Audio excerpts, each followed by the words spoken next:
My name is Glen Hiemstra. My company is Futurist.com, and I'm pleased to introduce to all of you Brenda Cooper. And let me tell you a little bit about Brenda. She's a very unique individual. I first met Brenda in the mid-1990s. She was, at that time, the Chief Information Officer for a small city in the state of Washington. Among the things that she had done there was, as I remember, convinced the city manager to buy a computer for each member of the city council, to require them to learn how to use it, and to learn how to use the web, and that was a unique requirement for a city council member. Is that true? More or less? More or less. In fact, we actually had to talk an ISP into coming to town so that we could have the internet. Okay. Well, and at that time, Brenda, the World Wide Web was relatively new. Brenda was building websites on the side. She learned that I owned but had not yet built a website for Futurist.com, so she built the first iteration of Futurist.com. But what she told me in the mid-90s was that her true dream was to become a writer of fiction, of science fiction. And I would guess that there are one or two or three of you in this audience who have a similar kind of dream of being a writer someday. Some years later, Brenda moved north to a larger suburban city next to Seattle, where she continues to be the Chief Information Officer. Among the things that she's done there is establish quite a reputation in the state as a leader in bringing government services online. She was one of the national pioneers in bringing free broadband wireless to the downtown area of her particular city. But what she really followed through on was becoming a writer of the science fiction genre. In 2005, she co-authored with Larry Niven a book called Building Harlequin's Moon. In 2007, her first solo novel appeared. It's called The Silver Ship and the Sea. And in 2008, the second in this three-book series came out. It's called Reading the Wind. And the third in this particular three-novel series is due out this November, called Wings of Creation. So, and in addition to that, she has an avocation as a futurist. So CIO as a vocation, futurist as an avocation, science fiction writer as a true passion. Okay. So that makes you, I think, a very unique person. And I'm glad that you're here. So I want to start with those three kind of hats that you wear, depending on what time of day it is. And ask about your impressions of FiRe. Brenda was able to be here for the entire conference, and I thought it would be interesting to ask you first, in your role as a CIO for a public sector institution, a city, what have you heard at FiRe that you think has the most interesting or important kind of long-term implications for somebody in your role, Chief Information Officer in the public sector? Well, actually, as you know, many important things that happen in a conference like this happen between the times people are up in places like this. And it's really been the conversations. And I think perhaps it was a breakfast conversation I had with some folks where we were talking about the power of getting real telepresence into where it's wirelessly available everywhere, to where instead of just being able to get the internet everywhere I am and my email everywhere I am, I could have an actual meeting with all the context that comes with feeling as if you're near someone and having a conversation with them, no matter where any of us were in the world. So I think that was probably the best part. Okay. Now put on your avocational hat as a futurist who thinks longer term. What have you heard or seen or experienced here that you think is most interesting, important, impactful in terms of long-term value? Well, I think that's clearly the part of this conference that's been about how do we save the world. It's been saying, all right, what do we need to look at? How do we take technology and bring that to bear on the very, very real problems that we're facing? I think it's people like the people that are in this room that may be able to keep us from actually imploding as a species and really, truly make a difference. Okay. And now, for me, the most interesting question. Now you're a science fiction writer hat. What's going to appear in stories in the future? You know, a couple of people have asked me that since I've been here. There's an awful lot of characters here. I mean, I could not write the gentleman who was just in this seat if I tried. I just thought that was fabulous. So, you know, perhaps I'll take Elon's brilliance and I'll take Captain Watson's sense of humor and I'll take, you know, Mark's vision and put them all together and create a character at some point. And certainly all the technology. The Calit 2 visit was fabulous. Okay. Okay. In the first novel that you wrote with Larry Niven, Building Harlequin's Moon, it's a long period of time in which a kind of terraforming is done to create this moon. So you don't have to go into the background story so much. A couple of years ago, we had a writer here named Kim Stanley Robinson who had written the Mars series about terraforming Mars. Despite what Roger said, that we have about 75 years to be around, do you think that we'll be around long enough to ever terraform a planet in the solar system? We may or may not be around long enough to terraform a different planet in the solar system, but I think it should be clear to those of us who've been paying attention through this conference and really through the last 10 years or so that we are really already terraforming this planet. I did a little research for this, and I came up with 2 new words I want to share with the audience. They may not be new to most of you, but they were new to me. One is Anthropocene, which is a geologic epoch in which Earth's atmosphere, lithosphere, and biosphere are shaped primarily by human forces. And I think that's where we live. I think at this point in time, we have to accept that we have changed the Earth so much that we are now responsible for it, that we must pay attention to the fact that we are the gardeners, the designers, the caretakers, that the mythology that many of us grew up with about a Garden of Eden, maybe that was or wasn't true, that at one point in time in the past we were the Earth's gardeners, but I think we are now, and I think we have to pay attention to that and do the best we can to preserve as much of the wild as we can and make a place we can continue living. Well, now let's flip then to your role as an official in this city. How do you try to use your futures background, your writing background, and so on to get people in the city to think longer term? For example, about the impact that people in the city might be having on the planet. You know, actually, there's a good news story there, and that is Kirkland, Washington, which is where I am. It's up on the lake opposite of Seattle. It's a very green city anyway. We have a green team of an avid number of people. We have people actively working in green building. We have people starting award-winning programs. We've beat Seattle as far as winning some of the programs. And that's not about me as much. I'm one voice, but there are an awful lot of voices up there, and that's one of the things that sort of makes me more hopeful about the future, is that there's a lot of us who have sort of noticed this, if you will. Okay. Let's talk about these 2 books. Reading the Wind, which came out in 2008, as I said, in the first book in the series, Silver Ship in the Sea. These are stories that are really about, well, you do what science fiction writers do, which is you take something that's happening now, a development, a possibility, and then you ask, let's play this out in a future scenario and ask, what are the conflicts, what are the second-order consequences, what are the third-order consequences, and so on. In particular, what you're dealing with here is the ability eventually, or perhaps soon, to bioengineer humans, to change ourselves biologically using interventions and thus change our abilities or change our appearance or whatever it might be, and then you set up a conflict between people who think this is great and people who think this is awful. Tell us about the stories a little bit and why that's of concern to you, or why that attracted your attention as a writer. When you write a fiction book, it's often a process of discovery. So this started out because I've been interested in genetic engineering anyway. I've read some fabulous books by other authors that address that. One of my favorite authors is Nancy Kress, who's talked quite about this in her Beggars in Spain series. So I wanted to explore the idea that now we're not very different from each other, but yet we are able to be prejudiced based on class, on age, on race, on a number of things. And yet those prejudices are largely, those differences are largely specious.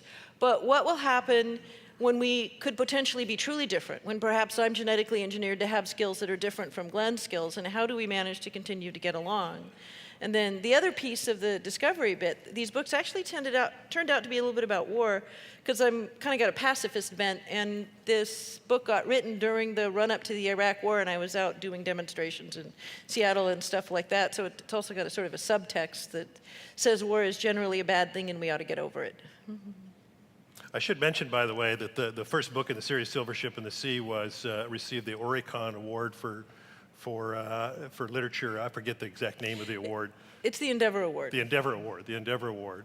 And it was also named, for those of you who have teenage kids, 12, 13, 14, 15-year-old kids, I suppose that's the age bracket, it's been named one of the adult books especially good for young adults, correct? Mm-hmm. Yeah, so that's a good one. If you've got kids who are kind of interested in the future of science and and how things play out, and as well as good stories. These are good books for them, so I might mention that.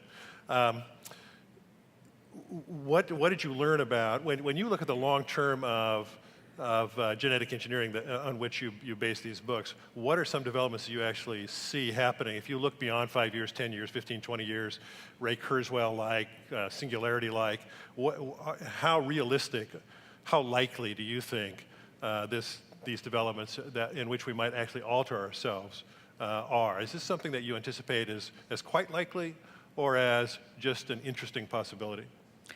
I think kind of like the terraforming question, we're doing this a little bit already. There are many people who have almost robotic parts. We're replacing hips, we're replacing knees, we're making changes.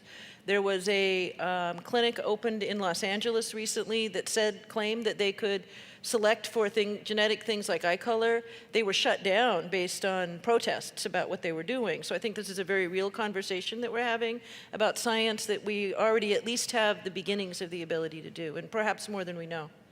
So I think I'd say it's very likely that these things will happen. If for no other reason, if we want to go to space, we may need to change ourselves to adapt more to space over time. Let's talk about space a little bit. Okay. A favorite subject. How did you get interested in space? What's the history of your interest in space travel? Because so far, I don't know that this will be true of your entire writing career, but so far each of your novels have been set in the universe, which is not necessarily the only way of writing a speculative fiction, but in your case, it involves travel into space. What's the history there? What's your interest? And then I want to ask you a little bit about the future in space exploration. But let's start with, how did you get into that interest? That's really easy. My daddy's a rocket scientist. That's what I thought. He still works, in fact, for orbital sciences. He worked on the Pegasus program. I can send him books and say, help me out. Did I get this right or wrong? And okay. I'm growing up, and, mom is cleaning bathrooms. Dad is a rocket scientist. It wasn't too hard to figure out. Okay. So when you're listening to Elon Musk yesterday, and you're thinking about the future in space, do you think that we'll ever become, in the term of some old futurists that I knew, a spacefaring civilization, that is as a global civilization? Will we ever actually become spacefaring, as we all thought we might maybe 20 or 30 years ago? And it's a two-part question. Do you think that we will become a spacefaring? By that I mean at least the solar system, maybe beyond. And as some have claimed, do you think it's necessary that we do that in order to survive as humanity? Wow, okay. Well, let me start with some context on the space program. That it was only in 1903, which was 100 years ago, that we figured out how to fly at all. And we've now flown things throughout the solar system to take pictures, to send back information, to gather data, to do science. We can fly all over. We have people like Elon. That was the highlight of the conference, by the way, for me. But we have people like Elon able to just, say, I just sort of designed this rocket ship and then I flew it, and wasn't that cool? And I think that the commercial space ventures are going to be very interesting. I think we will colonize at least this. Our solar system. We'll get to Mars. We'll build things in Leo. We'll maybe do some things with the moon, although it's probably more interesting for research than someplace to live. It is also, however, pretty tough. I mean, when I was growing up, we built pictures of living under the sea, and yet we haven't ended up living under the sea because it's really not an easy habitat for us, and neither is space an easy habitat for us. So I think we'll get there, but I think it'll take us longer than we thought. And first, we've got to successfully solve our problems here. Okay. So would you say that it's essential that we do that then? That's a competing point of view. One point of view, more than one, of course, but there's a competing point of view that says one of the ways to solve problems here is to do that because it pushes our scientific boundaries, it pushes our imagination boundaries, and so on. So the only way, really, eventually to solve problems here is to continue to adventure into space. Others would say, no, we have to wait until we've solved all the problems here before we can think about doing that. Where do you come? I think that the space program has given us an awful lot of technology and a lot of knowledge and a different way to think about ourselves. I think seeing the Earth from space taught us more about the Earth than perhaps any other thing that we've learned, that pale blue dot. I do think that before we're going to be able to live in large numbers in space, that it's going to take too long to get there. We're going to have to solve our problems if we want to survive long enough to get there, but having an active space program will help us. Yeah, okay, okay. Let's switch gears a little bit and talk about publishing. Okay. We've had a couple of conversations, or at least comments among panels about the future of news. I get asked about that all the time, and you're increasingly, I know, being asked about the future of publishing. What is the future of things like this, and of somebody in this audience being having a dream of writing a novel, of actually being able to do that as an unknown author and get into the business? What are you seeing in the real future of publishing?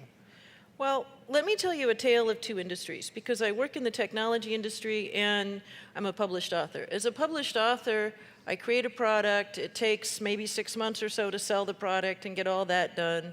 And then it takes a year or so to produce the product, and maybe 6 more months before it's out. And then it has about 2 to 4 weeks lifespan, really, on the shelves as someone who's not a best-selling author yet. So it's this very, very long gestation period with actually an awful lot of money spent on the risk associated with that. And I don't think New York is going to be able to afford to do that. I think they already, to a large extent, can't afford to do that. And as writers, we often can't afford to spend that time. So while I would like to think and hope, in fact, that I'll be publishing through New York for the next 20 years, I'm really beginning to pay attention to what can I do to get products to market faster.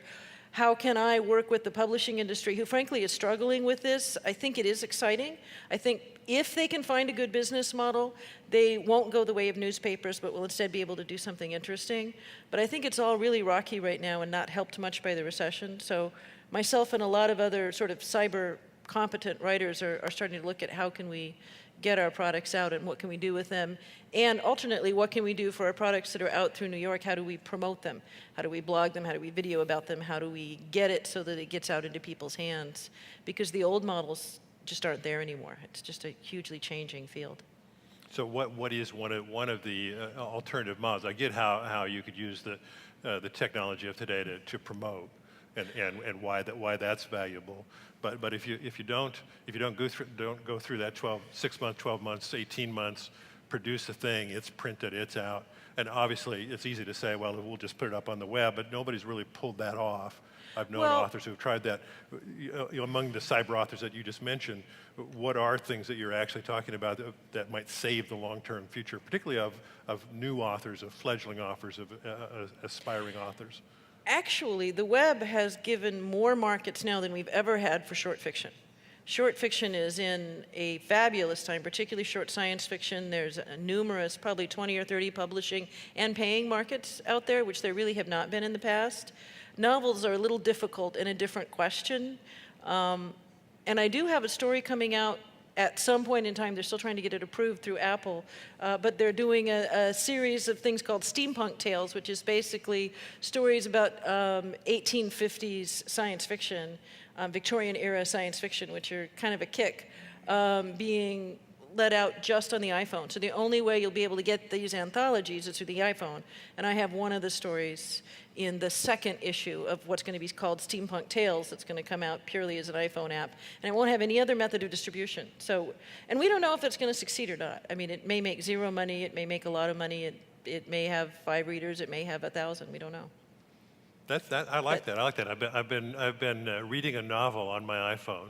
Turns out not, yeah, turns out not to be. There's a download app you can buy. Actually, you can buy Kindle books and put them on your iPhone if you don't have a Kindle.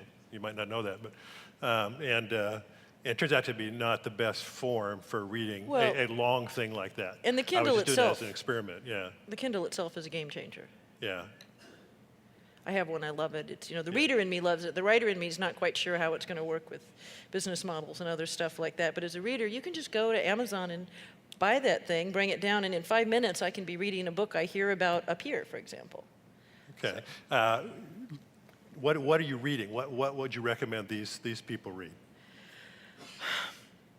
I would read the Kim Stanley Robinson, the Capital series, which is the 40 Signs of Rain, those sorts of things. This is obviously an audience that's interested in climate change and global warming, and he actually has done his science. So he's done a fabulous job with that. I just read a book by Robert Sawyer called World Wide Web Wake. We sort of have a long-term mythology and science fiction about how the internet is going to wake up someday, very much a la Kurzweil and all the others. And I think Sawyer did a very, very good tender job with that. It's called World Wide Web Wake? Yes. Okay. Yeah, he Okay, often like a refers wake. to it as just Wake. Okay. It's currently, it's on at least the Canadian, he's a Canadian author, and at least the Canadian bestseller and maybe on our lists as well. So I think that's a fabulous book. I think that Alan Steele's Coyote series is a very fun space adventure that also comments a lot on our political issues that we're looking at now. So I think it's worth reading for that reason. Okay. I've read that series. That's a good series. I like that one. Let's bring the lights up. We have 5 minutes. And I do want to ask, is there anybody in here who has a secret dream of being a writer? 1, 2, 3, yeah. It's I run into people all the time and say, if I could do something, I'd be a writer. And I ran into her these years ago, and she did it. And she did it while being a full-time chief information officer. And I don't know how, I have no idea how she gets this many hours in how she uses the hours that she uses to pull all this off, but she does it. But we have 5 minutes. Who has a question for Brenda Cooper?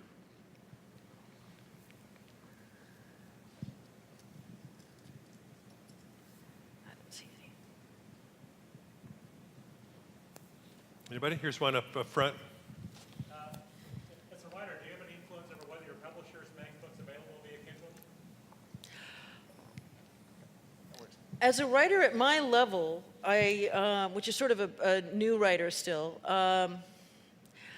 I have not. I've been trying very hard, in fact, to get Tor to release the books to Kindle because I think it'd be really valuable for them to be there. And I have people that come up to me all the time and say, "Are you on Kindle?" And I have to say, not yet. But there's actually a backlog because people have just realized how important it is to get on the Kindle. And so it's actually just going to take a little bit of time. But as a writer, you don't have much say over anything. Really, you have a say over the content that's in your book. And that's about it, unless you're Stephen King. Okay. Anybody else? In the back? Hi, Al Smith from Vesta Health Systems. My daughters are reading novels, and it's kind of a new phenomenon for them, believe it or not, because they got kind of confused with media for a while. And you're talking about short stories becoming very prevalent, or the market for them is really good. What do you think the future of the novel is, and what do you think the economic future, and do you think people will be basically doing novels for passion in the future if it isn't economic? Well, I think it's going to stay economically viable, but perhaps be a little bit harder to break in through the traditional route. But I think as soon as an author can demonstrate to a publishing house that they can make the money, they can probably get published that way. Right now, there's almost a renaissance in young adult fiction. I don't know how old your daughters are, but Twilight. Okay. Yeah, we have a 12-year-old in the house, so I spend an awful lot of time on young adult fiction and both reading it and hanging around in bookstores helping choose it. And it's actually a really good time for that. There's a lot of fantasy, a lot of science fiction, a lot of very socially relevant stuff that's out there. So I would say there's a good future for the novel. What we're trying to figure out, I think, as an industry, is how do you publish that and how do you get new readers and new people to be interested in the midst of all the media. Okay. Anybody else?